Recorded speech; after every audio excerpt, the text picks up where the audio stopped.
కేసీఆర్ గారు కేటీఆర్ గారు ఏమంటారు, నిన్న ఇక్కడ వచ్చి రైమత్ నగర్ లో ఇంకా 2 నెలల్లో కేసీఆర్ వస్తున్నాను అన్నాడు. ఇంకా 2 నెలల్లో కేసీఆర్ వస్తున్నాడు.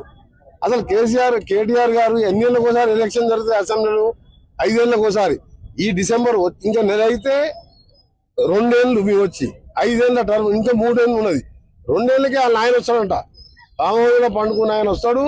ఇలా ప్రజల కోసం పనిచేసే ముఖ్యమంత్రి ప్రతిరోజు ఈ రోజు పేదలకు ఏం చేయాలి, ఆగిపోయిన ప్రాజెక్టులు, నిన్న ఎస్ఎల్బిసి ప్రాజెక్టు వేసిన ముఖ్యమంత్రి గారు మేము కూడా ఆగిపోయిన ప్రాజెక్టులు, ఒక కాళేశ్వరం తప్ప కమిషన్ల కోసం ఏ ప్రాజెక్టు ఇవ్వలే.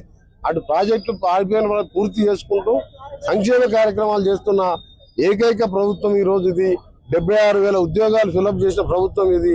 తప్పకుండా ఈ 3 ఏళ్ళే కాదు, వచ్చే 5 ఏళ్ళు కూడా రేవంత్ రెడ్డి గారి నాయకత్వంలో కాంగ్రెస్ ప్రభుత్వం ఉంటుంది. ప్రజలందరూ కోరుతున్నాం, మేధావులకు కోరుతున్నాం, కాంగ్రెస్ పార్టీకి ఓటు వేసి గెలిపించాలి.